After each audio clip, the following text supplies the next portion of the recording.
กีตาร์บนลือลางยืดดื้อดื้อបែបស្រទន់នឹងមានភាពឯកោរួចចង់វាក់ស្គរចាប់តាមចូលមួយស៊ុយ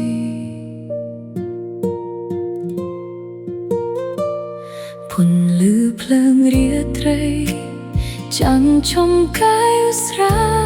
ហ៍អង្គុយម្នាក់ឯងនាពេលយប់ជ្រៅ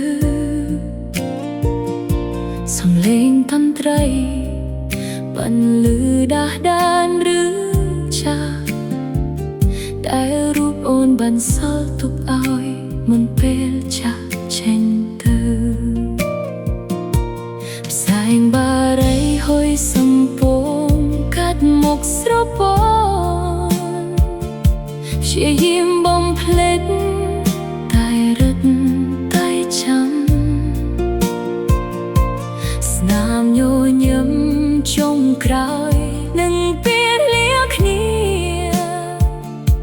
វាប្រៀបដូចជាមុខកាំបិតចាក់ទុំលុះបេះដូង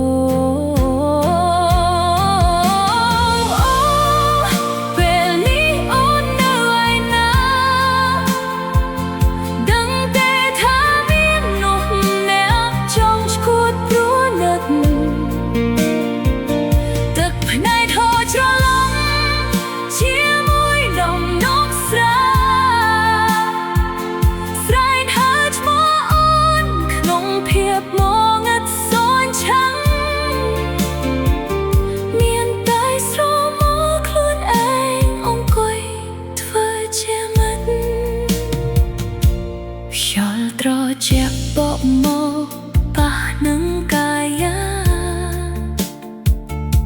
រងារលឆ្អឹងតែមិនស្មើបេះដូង